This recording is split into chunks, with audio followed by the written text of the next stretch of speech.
चलो देखते हैं मोशन। ठीक है, पहला आता है इसमें अदिश राशि और सदिश राशि। पहली हेडिंग हमारी क्या है, अदिश राशि और सदिश राशि। तो हेडिंग डालो अदिश तथा सदिश राशियां। इसको इंग्लिश में बोलते हैं स्केलर एंड वेक्टर। ठीक ना, अदिश राशि को स्केलर बोलते हैं और सदिश राशि को वेक्टर। ठीक ना, फटाफट काम करो। हेडिंग दो, पहले लिखो ऊपर मोशन मतलब गति, है ना।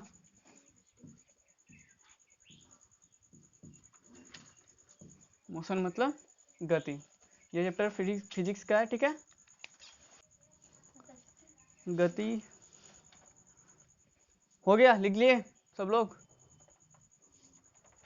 पहला अदिश राशि क्या होता है, कुछ ऐसी राशियां होती हैं जिनके केवल परिणाम होते हैं। ठीक है ना, ध्यान से सुनना, परिणाम होते हैं, उनकी कोई दिशा नहीं होती है। कहने का मतलब ये है कि जब हम बॉल को मारते हैं, हिट करते हैं, ठीक ना, तो हम एक वेग से मारते हैं और एक दिशा में मारते हैं, है ना। तो इसमें क्या हुआ, एक परिणाम हुआ और दूसरा दिशा हुआ। ठीक ना, तो जब परिणाम और दिशा दोनों दिया हो, ठीक ना, तो समझ लेना वहां पे क्या है, सदिश राशि है। लेकिन जब परिणाम हो और दिशा ना हो, जैसे करंट में क्या है, परिणाम है, ठीक ना, स्पीड है, लेकिन उसका कहीं पे भी ऐसा है कि हाँ भैया जो करंट चलेगा वो सीधे चलेगा, वो तो तार के ऊपर डिपेंड कर, जितनी बार जहां चाहे तहां लेते जाओ, उसका क्या दिशा फिक्स है, नहीं फिक्स है।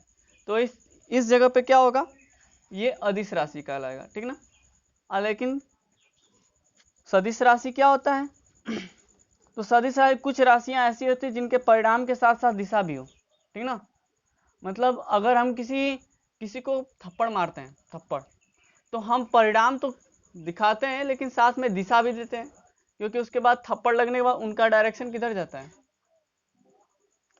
कि नहीं जाता है। तो बस वही होता है क्या, सदिश राशि।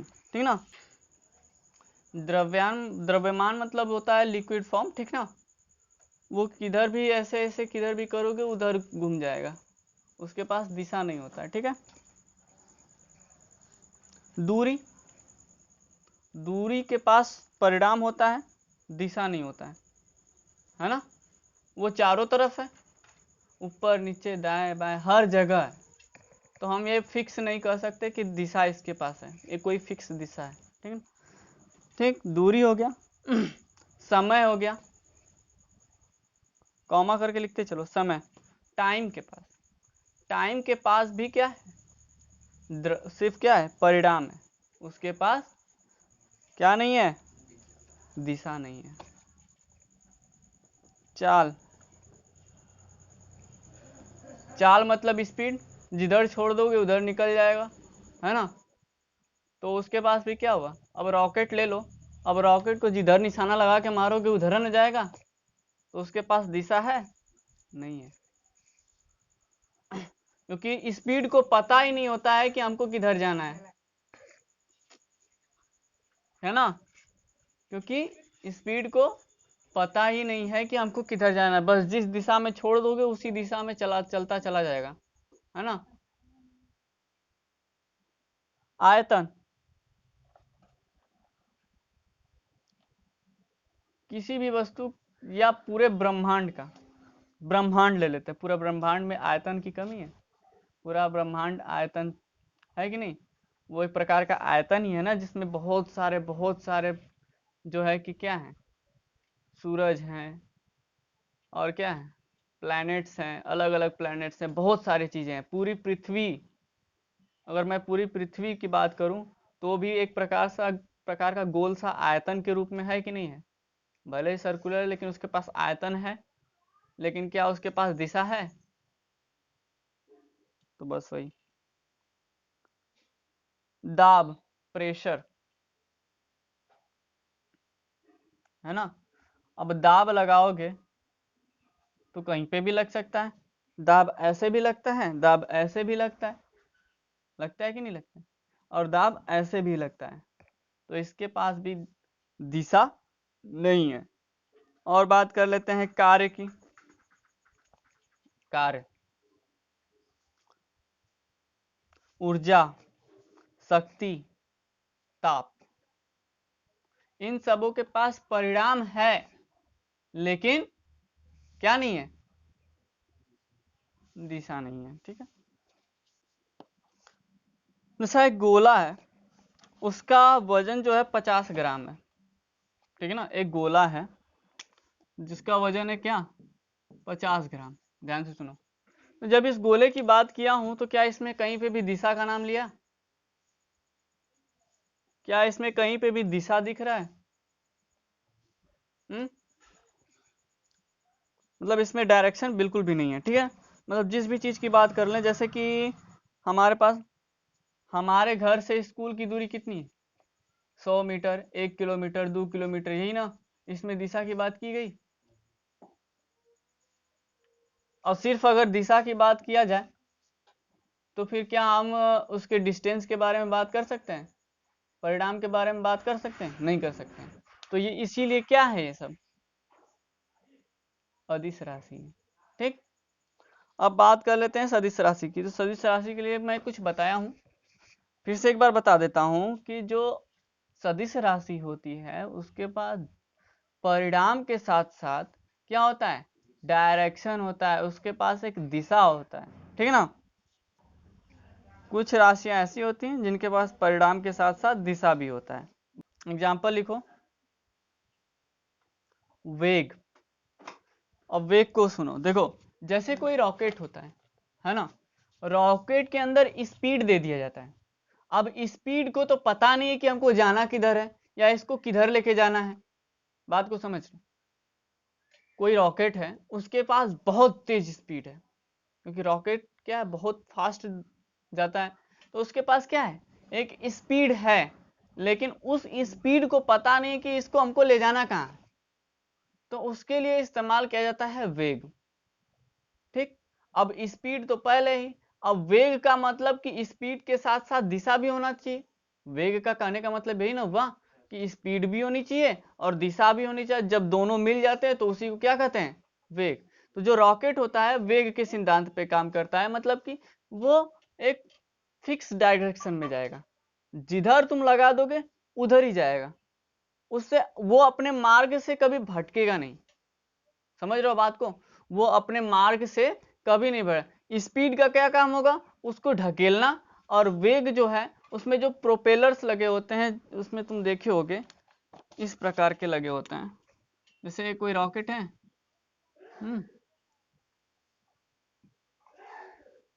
यहाँ पे कुछ ऐसा करके लगा होता है ना,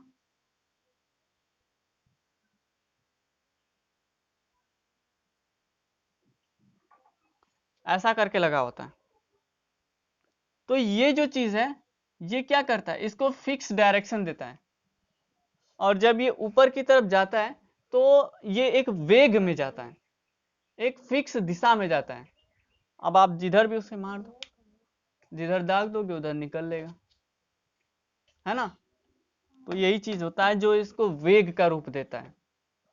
अब स्पीड मिल गई, इन दोनों के वजह से वेग मिल गया, अब एक फिक्स डायरेक्शन में जाएगा। जहाज भी वेग से जाती है ना, उस इसकी मदद से। ठीक है ना, और देख लेते हैं बल। बल, उसी में एग्जांपल में बल। अब बल क्या करता है, हम जब किसी वस्तु पे बल लगाते हैं तो एक उस वस्तु का अपोजिट डायरेक्शन लगाते हैं। जैसे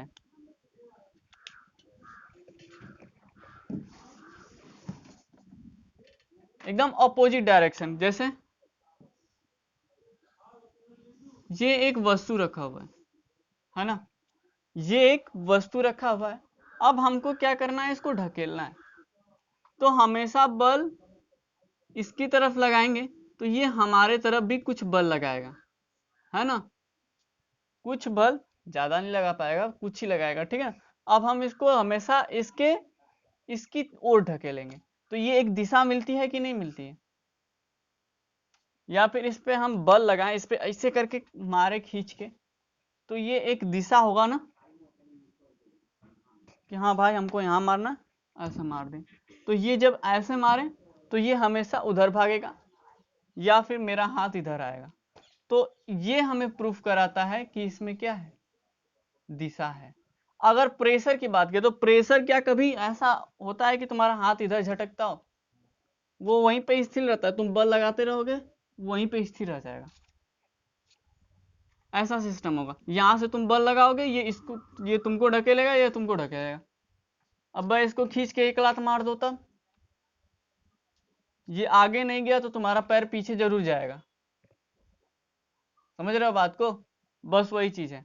नहीं समझ में आया? एक बॉल ले लो, फुटबॉल, अगर हम उसको किक करेंगे तो जिस दिशा में चाहे उस दिशा में किक कर सकते हैं, है ना? अगर हमको बॉल उधर मारना है तो ऐसा तो नहीं है कि मारोगे तो उधर जाएगा। हाँ भले अगर मारने ना है वो अलग बात है, लेकिन एक दिशा मिलेगा कि नहीं मिलेगा उसे, है ना? तो बस वही बात।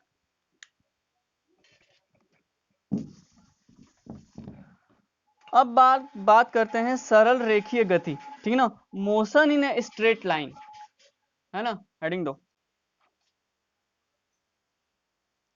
और हाँ यार प्लीज आप लोग भी यार कुछ पूछ लिया करो यार, तुम लोग कमेंट ही नहीं करते हो, बताओ। इतने बच्चे बैठे हैं, सब पढ़ा रहे हैं हम, तुम लोग भी थोड़ा बहुत कमेंट कर दिया करो यार। न शेयर करते हो न कमेंट करते हो, और सब्सक्राइबर तो देख ही रहे हो। तो चौरसिया 10+ गेमिंग, ये बंदा बहुत कमेंट करता है, थैंक यू यार, thank you so much comment करने के लिए। निशान तुमको भी, और बहुत सारे बच्चे हैं कमेंट करते हैं, थैंक यू यार सबको, थैंक यू। लेकिन यार इसको प्लीज़ ज़्यादा से ज़्यादा शेयर करो, अपने इंस्टाग्राम पे शेयर करो, इसको फेसबुक पे शेयर करो, व्हाट्सएप पे शेयर करो यार प्लीज़, आई वांट दिस। तो ज़्यादा से ज़्यादा शेयर करो ताकि हमारे भी कुछ हो सके। देख ही रहे हो तुम लोग कितने सब्सक्राइबर, कितने बहुत कम सब्सक्राइबर है हमारे। तो आगे बढ़े, चलो भैया शुरू किया जाए। तो सरल रेखीय गति में पहला पॉइंट है दूरी तथा विस्थापन, दोनों ही पढ़ना है ना? पहले लिखे कि पहले समझाएं? लिखवाएं समझाएं? देखो भैया, जब किसी वस्तु में मोशन होता है, ध्यान से सुनो, कोई बाइक है, वो क्या है, गतिमान है, और उसमें गति के साथ साथ जब समय का भी खर्च हो तो उसी को कहेंगे क्या, दूरी। मैंने बात किया कि क्या होना चाहिए, परिमाण होना चाहिए, और परिणाम ना, हाँ सॉरी परिणाम, परिणाम है ना, पर कंफर्म कर लेते हैं यार नहीं तो गड़बड़ हो जाए। हाँ परिमाण होता है, ठीक ना, परिणाम, ठीक। परिमाण के साथ साथ क्या होना चाहिए, क्या होना चाहिए, दिशा, ठीक है ना, वो अलग चीज हो गया। अब बात करें, जब दूरी की बात करें तो सीधा सीधा तुम लोग पढ़े होगे, दूरी बराबर चाल गुणे समय। तो चाल गुणे समय मतलब चाल के साथ साथ क्या होना चाहिए, समय भी होना लगना चाहिए। सपोज अगर ये इस वस्तु को हम यहां से वहां तक फेंक दे उठा के, तो इसमें पहले फेंकेंगे तो गति तो होगी, तो इसका मतलब समय का लॉस नहीं होगा, है ना? समय तो 0 का 0 ही रह जाएगा। Am I right? Not? Yes?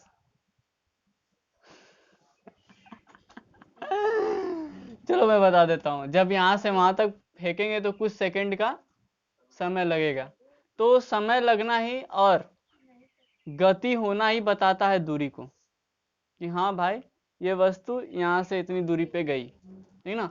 यानी समय के साथ अब यहाँ से चानिया जाना होगा तो स्पीड चाहे जो हो लेकिन समय तो खर्चा होगा ना, होगा कि नहीं होगा? आधा घंटा लगता है चानिया जाने में, है ना? तो आधा घंटा समय लगा, प्लस जो गाड़ी से भगा रहे हैं गाड़ी, उसमें स्पीडोमीटर लगा होता है, उसको भी ध्यान दिया करो थोड़ा। अब जो लोग नहीं चलाते उनकी बात है, छोड़ दो। हाँ लेकिन बैठते तो होंगे ही पीछे, ऐसे उचक के देख लिया करो। चलो, तो दूरी यही है ना। अब इसको समझ लेते हैं एकदम, दोनों में अंतर क्या होता है। ये बड़ा जरूरी होता है समझना कि भैया इन दोनों में अंतर क्या है। जैसे देखो, लिख लिए, हो गया। चलो देखो, जैसे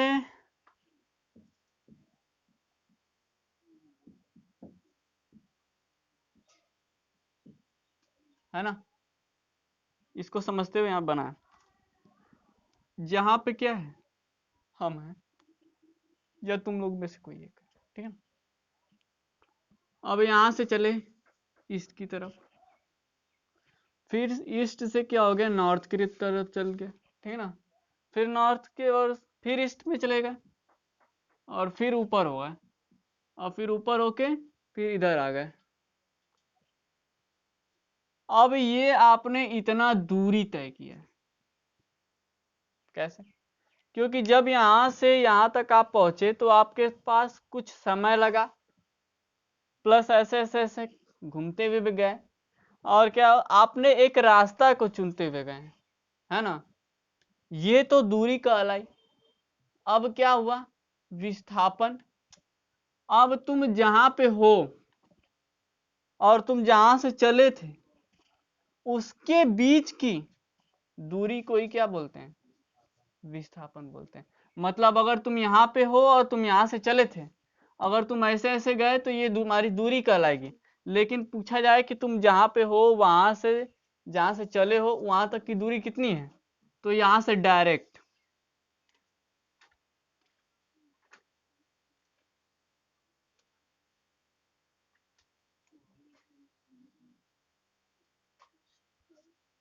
ये क्या कहलाएगी, ये हो गया विस्थापन आपका, ठीक ना। और ये क्या हो गया, दूरी। समझ में आ रहा है कुछ? एक और एग्जांपल देख लेते हैं इसी की तरह।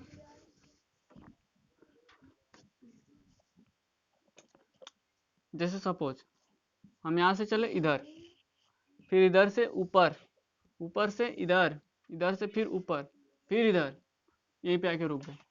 अब इधर से इधर से इधर से इधर से गए, ये हमारी क्या हो गई, दूरी। और यहां से यहां तक की दूरी क्या हो गई, विस्थापन हो गई। ऐसे थोड़ा टेढ़ा बन गया, कोई नहीं। तो ये क्या हो गई, हमारी विस्थापन हो गया। अब समझ में आया विस्थापन और दूरी क्या चीज है, तो बस वही बात है।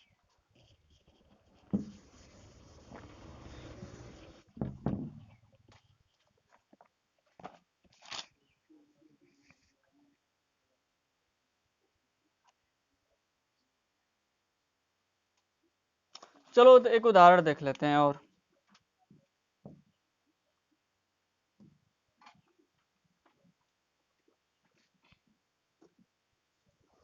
और जिससे पूछेंगे वही बताएगा पहले।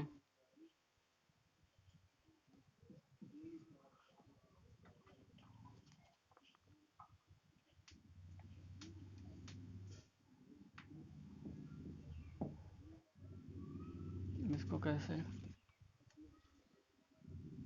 टेढ़ा हो जाएगा हमको पता है। ओ, हो गया, चलो ठीक है। ओके, तो ये है क्या पहले, हम्म, त्रिभुज है। कौन सा त्रिभुज है, समकोण त्रिभुज है। ठीक, कैसे पहचान में पता चला, कैसे पहचाने कि ये समकोण त्रिभुज है। समकोण त्रिभुज किसे कहते हैं,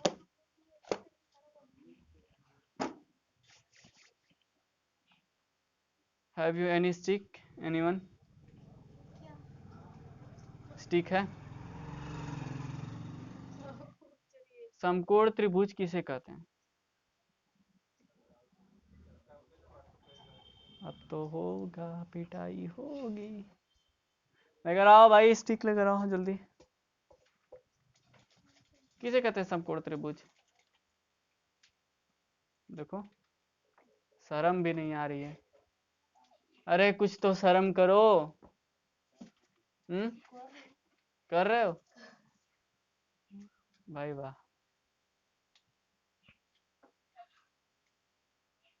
आपने तो न जाने कितनी बार सीएचएस की तैयारी की आपने। कितनी बार, हमको तो याद है नहीं कितनी बार। 2-3 बार तो की होगी, एक ही बार की। फिर भी ये तो बहुत आम बात है। बताओ, तुमको यही नहीं पता कि कैसे ये समकोण त्रिभुज होगा।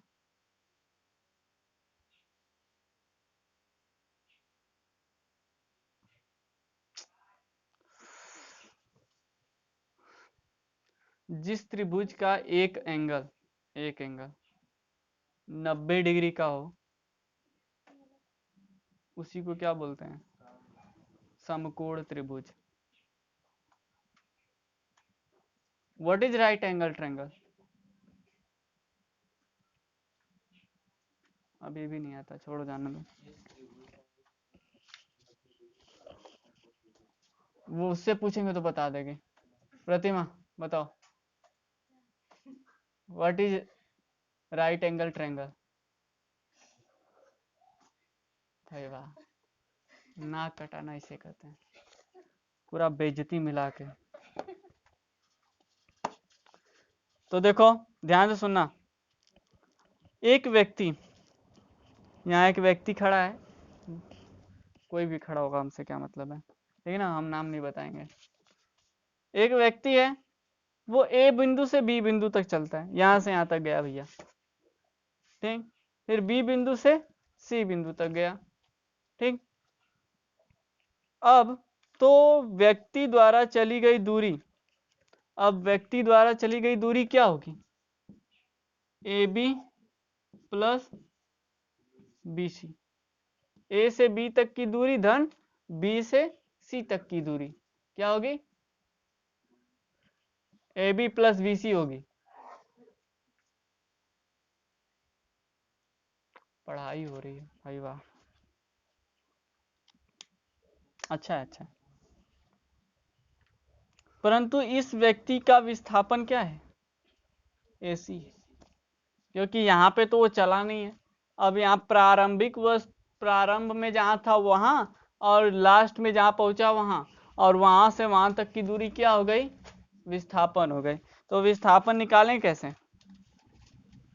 तो हमें पता है कि यदि AB तथा BC की बीच का कोण 90 डिग्री हो, तो व्यक्ति का विस्थापन होगा क्या? AC बराबर करड़ी में AB का स्क्वायर प्लस BC का स्क्वायर, यही ना होगा? जब हम AB का स्क्वायर करेंगे प्लस BC का स्क्वायर करेंगे और करड़ी में, तब और इन दोनों को जोड़ देंगे, तो जो हमारा करड़ी से बाहर निकलेगा वही क्या कहलाएगा? AC कहलाएगा, यानी ये निकल जाएगा। समझ में आ रहा है ना? अब सपोज ले लें, यदि AB बराबर 4 सेंटीमीटर ले लें, अरे 4 किलोमीटर है, यहाँ से यहाँ तक 4 किलोमीटर, और फिर यहाँ से यहाँ तक 3 किलोमीटर, तब क्या हो जाएगा? तब यहाँ AC बराबर क्या हो गया? करड़ी में 4 का स्क्वायर धन 3 का स्क्वायर, क्या हो जाएगा चाचा? ओके, 16 धन 3 तरीके कितना हो गया? 25 हो गया, 25, और 25 अकरड़ी हटाएंगे तो क्या हो जाएगा? 5, यानी AC बराबर 5 किलोमीटर।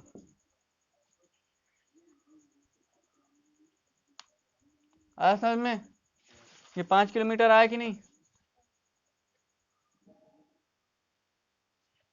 तो 5 किलोमीटर क्या हुआ? इसका विस्थापन है, मतलब जहां वो पहले था वहां से 5 किलोमीटर दूर अभी वो है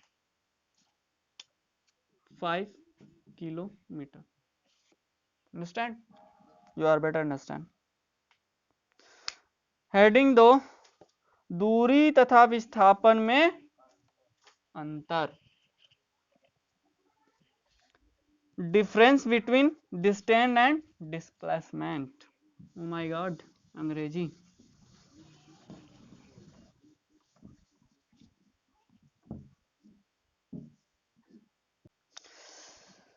पहला लिखो, गतिमान वस्तु द्वारा तय किए गए पथ की लंबाई को दूरी कहते हैं।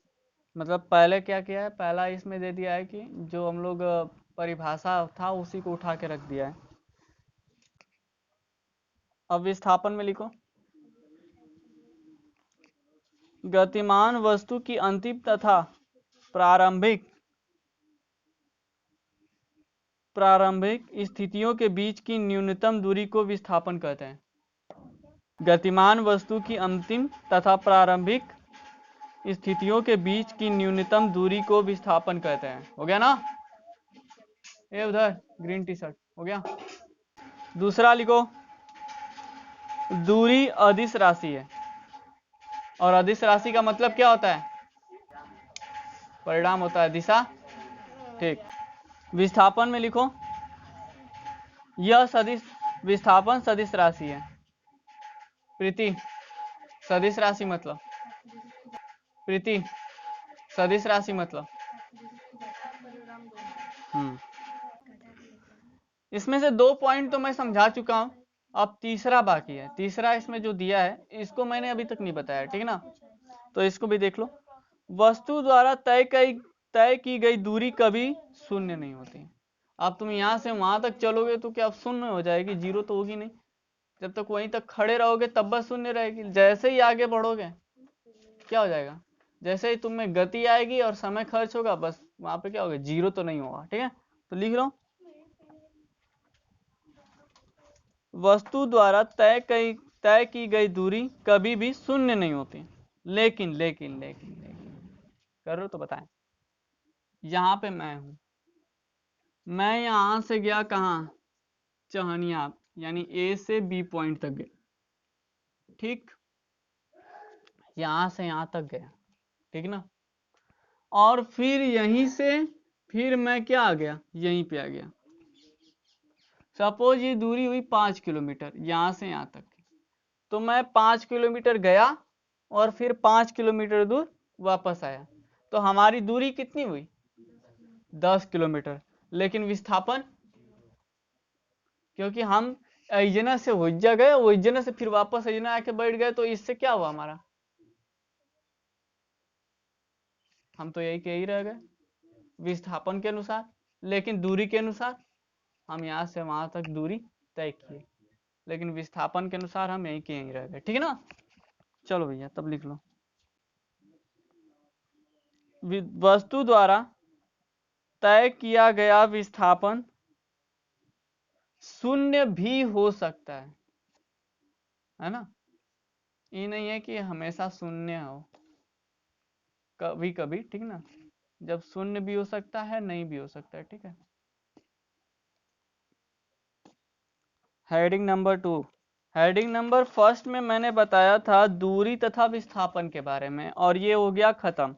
अब हम बात कर लेते हैं चाल के बारे में ना। हाँ, स्पीड के बारे में बात कर लेते हैं। हेडिंग डाल लो, स्पीड मतलब चाल। कोई वस्तु, ध्यान देना, अब एकांक समय अंतराल की बात किया है तो मतलब सेकेंड कहेंगे तो 1 सेकेंड, मिनट कहेंगे तो 1 मिनट, घंटा कहेंगे तो 1 घंटा। ये नहीं कि 10 घंटा, ऐसा कुछ नहीं बोलेंगे। एकांक समय अंतराल का मतलब कोई इकाई, ठीक ना? और समय की बात किया जाए तो समय 3 होते हैं, समय का मात्रक 3 होता है ना, 1 घंटा होता है, 1 मिनट होता है और 1 सेकेंड होता है। तो अगर हम सेकेंड कहेंगे तो उसका एकांक समय अंतराल क्या होगा? 1 सेकेंड, ठीक ना? और मिनट की बात करें तो 1 मिनट, और घंटा की बात करें तो 1 घंटा। तो मतलब एकांक समय अंतराल में, यानी अगर तुम 1 सेकेंड या 1 मिनट या 1 घंटा में जितनी दूरी तय करोगे उसी को क्या कहा जाएगा? आपकी चाल कहा जाएगा, तुम्हारा चाल कहा जाएगा। ठीक ना? समझ रहे हो ना बात को? जैसे अगर मैं 1 मिनट में मारूपुर से घूम के चला आऊंगा तो वो हमारा क्या होगा? स्पीड होगा, गति। यहाँ से मैं 2 किलोमीटर गया और वापस आ गया 4 किलोमीटर, ठीक ना। अगर उस बीच हमारा 1 मिनट लगा तो हमने क्या स्पीड लिया, 2 किलोमीटर पर मिनट ना, यानी मैंने 1 मिनट में 2 किलोमीटर गया, ठीक। कहते हैं ना 10 किलोमीटर प्रति घंटा की रफ्तार से गाड़ी चल रही है, 40 किलोमीटर प्रति घंटा, 50 किलोमीटर प्रति घंटा। तो प्रति घंटा काहे बोलते हैं, वो एक ही घंटा होता है, यानी 1 घंटे में तुम इतना दूरी तय कर सकते हो। स्पीडोमीटर का काम क्या होता है, यही बताना होता है ना कि हम 1 घंटे में कितनी दूरी तय करें। हाँ, और जो रॉकेट्स होते हैं उसमें सेकंड और मीटर दिखाता है, यानी हमने 1 सेकंड में कितने मीटर तय किए हैं, ठीक है ना, समझ में रहे हो। तो इसका लिख लो, फार्मूला यही होता है, चाल बराबर दूरी बटा के समय अंतराल। अब इसमें गति में 2 गति आती है, समान तथा असमान, ठीक ना। तो हेडिंग दो, समान तथा असमान गति, यूनिफॉर्म और नॉन यूनिफॉर्म मोशन, ठीक है ना।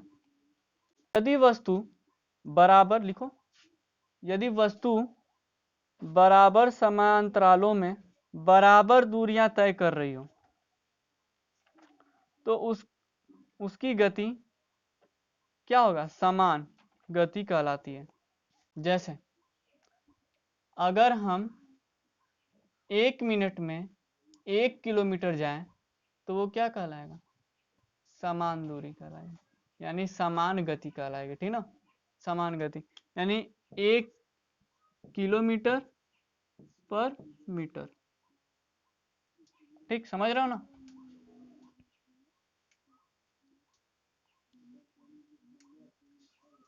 और कैसे है, और इसी तरह बहुत सारे एग्जाम्पल हैं, ठीक ना, उसको समझ लेना, ठीक है। अब जैसे कि ऐसा भी बोल सकते हैं कि 10 किलोमीटर 10 मिनट, बात वही हो जाएगी, है ना, 10 मिनट, ठीक ना। तो जब हमारा समय भी बराबर हो और हम जो दूरी तय किए हैं वो भी बराबर हो, ठीक है ना, तो वहां पे वो क्या कहलाएगा, यूनिफॉर्म मोशन कहलाएगा। अब नॉन यूनिफॉर्म मोशन क्या होता है, अगर हम 1 घंटा में 40 किलोमीटर गए तो, अब घंटा तो एक ही है और गए कितना, 40, तो वो क्या होगा, नॉन यूनिफॉर्म मोशन होगा, मतलब भिन्न भिन्न गति तय कर रही है, ठीक है ना।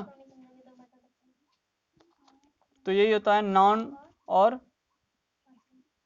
Uniform motion. तो बस आज इतना ही, फिर आज मैथ पढ़ लेते हैं, ठीक ना, उससे पहले सर से पढ़ लो इंग्लिश, ठीक है। ओके, तो bye bye, tata, take care.